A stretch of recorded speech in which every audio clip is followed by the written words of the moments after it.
Je suis Kanga Tionlawi Emmanuel, de nom des familles, nom des stars, Cool Black. Voilà, je suis du Business Comedy Club, comme vous l'avez remarqué. Comment je fais pour arriver au Business Comedy Club? Lors d'un casting au niveau de Yaoundé plus précisément, j'ai été informé par le canal d'un ami qui m'a dit, voilà, monsieur William Senyou lance un casting et est-ce que ça te dirait de te présenter afin de faire valoir ton talent d'artiste quoi, dans le cinéma? Je me suis dit, pourquoi ne pas aller tenter ma chance dans le cinéma? C'est vrai que je suis arrivé au casting, nous étions près de 400 personnes ce jour. Une fois là, on nous a distribué les feuilles, les fiches à remplir, quoi, les fiches de casting. Alors ils nous ont passé devant les jurys. Le jury était reconstitué de 5 à 6 personnes ce jour. C'est vrai, je ne peux pas vous dire que je n'étais pas stressé. Ça, je l'étais franchement. Mais je n'avais pas peur. Parce que connaissant déjà la niaque que j'avais, je me suis dit, garde ton naturel, reste comme tu es, reste toi-même. Donc, une fois devant les jurys, j'ai donné ce que je pouvais. Ils nous ont dit en fin de soirée, ok, vous rentrez chez vous, on vous recontacte. Et les semaines sont passées, les mois sont passés, 3 mois après exactement, et mon téléphone a sonné, c'est vous tel, c'est vous Cool Black, oui, vous êtes convoqué à tel endroit. Et je suis allé, c'était à 7 h le rendez-vous. Quand j'arrive, grande était ma surprise, nous étions partis de 400 personnes à 60 personnes exactement, si mes chiffres sont exacts. Voilà, et quelques temps après, je me suis retrouvé sur le plateau de tournage où j'ai fait mon premier film, mon tout premier film Nyanga. Dans Nyanga, exactement, j'avais pour rôle, je jouais le boss, donc celui-là qui appartenait à une secte et qui était à la recherche d'une petite fille qu'il allait amener dans un mauvais couloir en fait. Le scénario était quoi? Nyanga, c'est cette jeune fille dont les parents avaient beaucoup d'argent et lui donnaient un peu trop d'argent. Alors, quand elle avait de cet argent, elle s'en foutait de l'école, pratiquement elle organisait des fêtes. C'est comme ça, elle mettait un peu de la zizanie dans l'établissement, elle se moquait En fait, elle insultait ses professeurs d'école et arrivait à l'école quand elle voulait, s'offrait le mec qu'elle voulait parce que papa donnait un peu d'argent.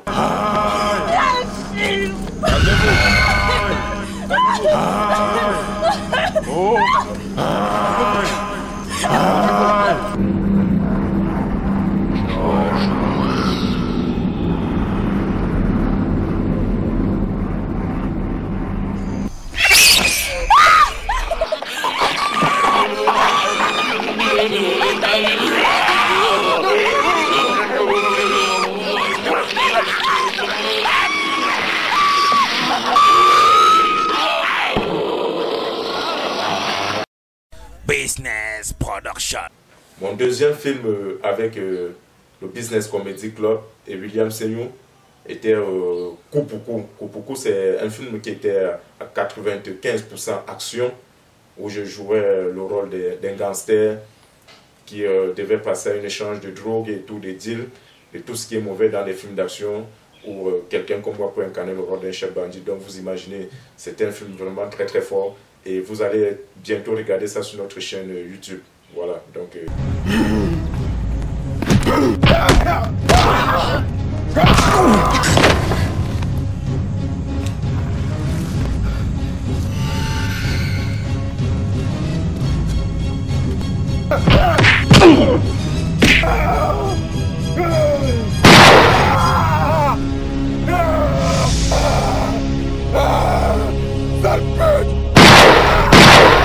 Mon troisième film avec le Business Comedy Club et William Senyou, c'était Fallait Pala Pala. Oui, Fallait Pala Pala. C'était une petite comédie musicale. Fallait Pala Pala était la première comédie musicale du Business Comedy Club. Et on n'avait jamais essayé ce genre de choses. William Senyou nous a présenté le truc et on a dit pourquoi pas. Et voilà, le public a aimé après la sortie de Fallait Pala Pala. Jojo, tu as ramassé la Wakasio. Et en plus, c'est une vraie embrouillée. Je confirme. Embrouillée même petit. C'est une palapala. Je suis palapala, je suis embrouillée. L'amour m'a traumatisé. Je suis finie, je suis palapala. Pour mon 4e film avec le Business Comedy Club et M. William Seyou, c'était Amour à tout prix. Amour à tout prix où j'ai incarné le rôle du marabout. Le marabout dans le bon sens, bien sûr, le marabout qui éduque. Parce qu'on a cette jeune fille qui vient me rencontrer parce qu'elle en a marre des Africains, des nègres. Elle veut à tout prix le blanc avec qui elle fera des beaux bébés. Et je lui ai promis le blanc. Grande était sa surprise lorsqu'elle arrive le jour du rendez-vous. Elle trouve un albinos dans le blanc de notre pays. C'est quoi ça? Voici ton blanc. Non, je ne veux pas le chat assis. Non, c'est pas ce que je voulais. Tu voulais le blanc. Voici ton blanc. Non, je ne veux pas ça. Assieds-toi quand je te parle. Vous voulez aller toujours chez les blancs. Et c'est comme ça qu'on vous tue. Pour les trafics d'organes. On vous met dans les réseaux de prostitution. Et vous nous ramenez les maladies au pays. Pourquoi ne pas aimer ton frère africain? Les blancs font des beaux enfants, ils ont beaucoup d'argent. Je te prouverai que le noir est meilleur que le blanc. Allez regarder Amour à tout prix sur notre chaîne YouTube. Et sur cette chaîne YouTube, ça a pour titre Les gris-gris du sorcier Cool Black. Voilà, donc allez regarder. Mon 5e film avec le Business Comedy Club et M. William Seyou toujours, c'est Bats-toi pour elle. Voilà. Pour la petite histoire, dans Bats-toi pour elle, je joue le rôle d'un marabout. Et on a là une maman qui soupçonne son fils d'être un homosexuel et elle veut à tout prix le délivrer de son homosexualité. Elle est allée partout jusqu'à ce qu'elle soit arrivée chez moi avec son enfant pour que je le libère. Plus que je jouais le rôle d'un charlatan et la maman n'a pas eu satisfaction lorsqu'elle a amené son fils chez moi. Et du coup, moi, je les ai fait partie, je les ai envoyés ailleurs. Et c'est comme ça qu'elle s'est rendue chez un prêtre exorciste et qui lui a dit la vérité, que ce n'était que des histoires qu'on racontait sur son fils.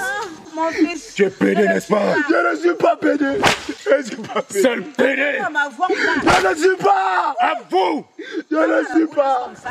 Je n'ai pas amené mon affaire pour que tu le tues. Laisse-le comme ça. C'est un pédé.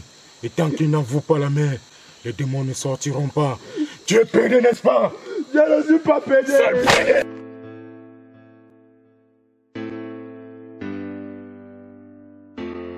Alors là, ça ce fut un gros boulot avec Bella 1. Bella 1 où j'ai incarné le rôle du gangster, où j'avais pour chef de gang, qui était mon chef d'ailleurs, Virus. Ce fut un très très grand succès.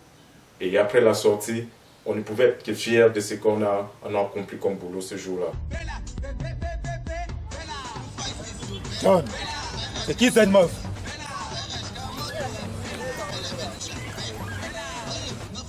Virus, c'est Bella, la femme la plus belle du monde.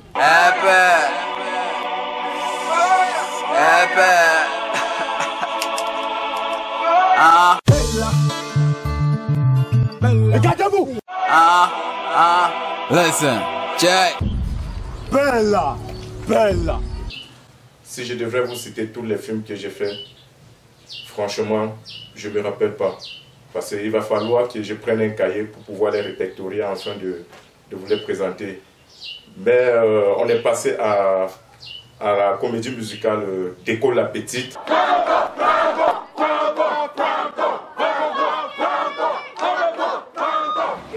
Mais mon Dieu, c'est comment avec toi? Y'a quoi? C'est pas parce que tu es musclé, hein? Ça c'est qui m'aime, moi? Regarde-moi celui-là. Hey. Merde! C'est quoi ça? Bon, madame me piétine, elle ne s'excuse même pas. Qu'est-ce qu'elle a dans mon corps? Toi là, arrête ça. Cesse de me critiquer. Et même si je le fais, qu'est-ce que tu peux bien me faire? En plus, regarde-toi, tu n'es qu'une waka. Tu m'appelles Waka? Waka. C'est le nom de quel moustique? Après, nous sommes passés à Bella 2. Bella 2 où je joue toujours le rôle d'un gangster. Et pour la petite histoire, c'est d'où le public découvre cette coiffure. Oui, le monde entier découvre la coiffure dans Bella 2. Voilà, donc c'est là où j'apparais avec cette coiffure-là. Dans le quartier, il y a un maître. Et puisque tu es sur nos terres, fais preuve d'un peu de respect.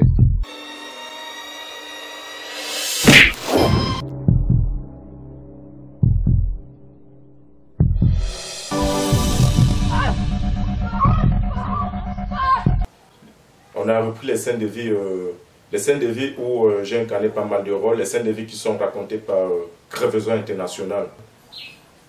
On avait pour des titres comme le porte-monnaie mystique. Ce porte-monnaie qui se retrouve comme ça là, chez moi, je l'ai récupéré chez un petit qui me devait de l'argent. Et c'était un porte-monnaie qui était mystique.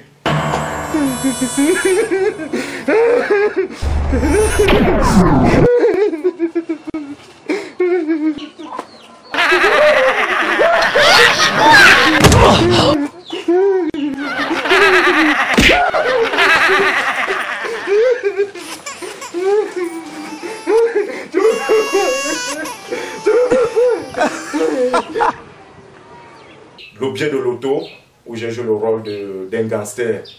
Voilà, j'ai joué le rôle d'un gangster sorti de prison. Vous avez certainement vu Petit, c'est la télé de qui là-bas. Voilà, ça vous dit quelque chose. Petit. Oui, grand. C'est la télé de qui là-bas? C'est pour mon père, grand. Petit. Oui, grand. C'est la télé de qui là-bas? C'est pour vous, grand. C'est pour vous. D'accord, grand. Ah, ça va. Les scènes de vie où j'ai incarné pas mal de rôles, les scènes de vie qui sont racontées par Crevaison International. Une sorcière, ça part. Une sorcière. Je ne gère pas ça. Je ne gère pas ça. Le père, je ne gère pas ça. Je ne gère pas quelque chose. Fais-moi quelque chose, le père. Le père fait. Le père fait. Elle a pris le ziel de mon mari. Le ziel de mon mari a disparu. Comment ça se fait comme ça? Elle mange les zizi. Là maintenant, elle a pris le zizi de ton mari. Elle est avec toi, madame. Pardon. Je suis voisine. Voilà. Tu as dit qu'elle était moumou, non?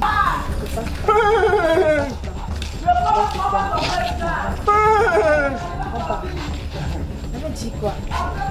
Elle est fâchée avec On a fait aussi à Kribi, le Papi Wata de Kribi, où je joue le rôle du Papi Wata, comme on peut dire le Mami Wata. Oui.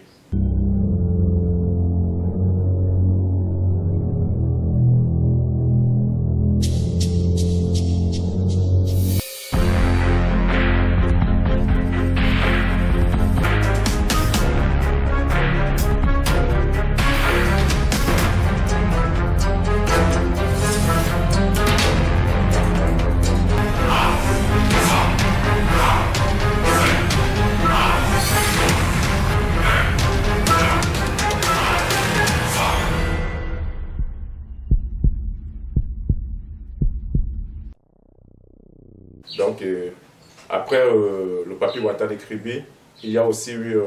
Jeune homme.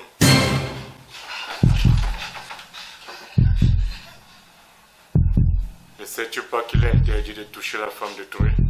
Je ne vais pas faire peur. Tu vas faire comme tu n'as jamais fait de toute ta vie. Ces bidons étaient remplis d'eau, madame. Oui. Donc tu m'as arnaqué? Le bidon que tu m'as remis la dernière fois était rempli d'eau? Il fallait juste me demander de remplir de l'eau dans le bidon. Moi je devais pas à la maison.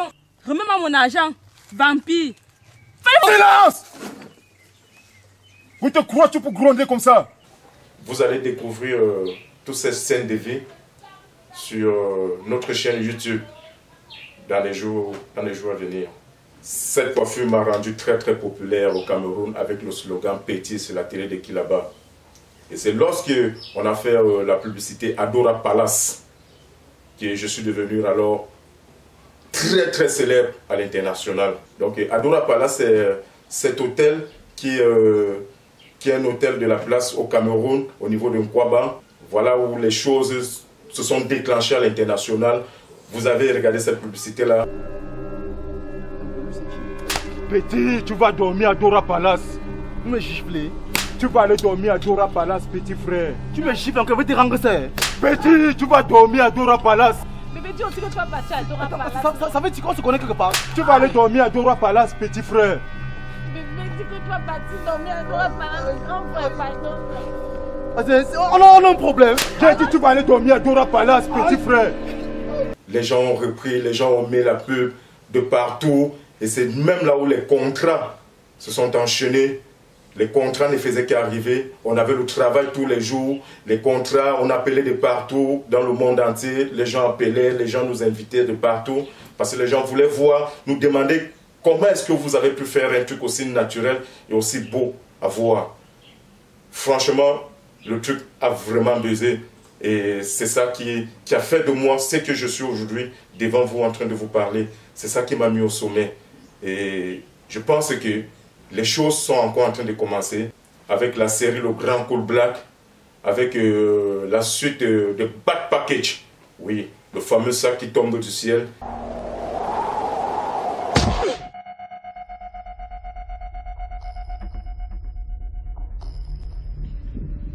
Un sac est tombé du ciel.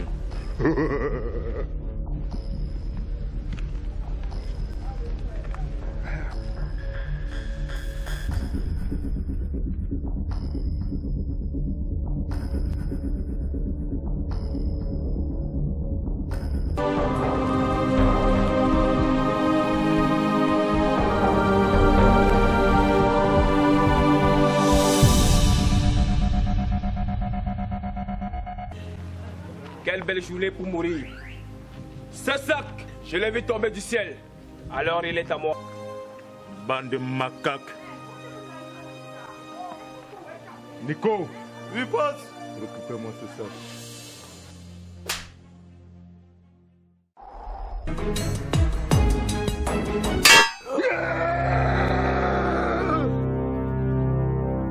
Et tenez-vous tranquille, on vous réserve pas mal de trucs. Bad Package et la suite de la série Le Grand Cool Black qui arrive. À vous les fans, je vous promets le meilleur. Pas mal de choses resteront à venir. Et regardez-nous, suivez-nous. Je vous souhaite encore une bonne année 2019. Que Dieu veille sur vous. One love, Dieu vous protège. Dieu bless.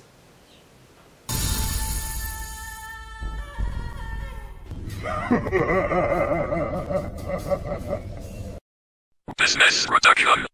Call me, Cool Black. Everybody know me.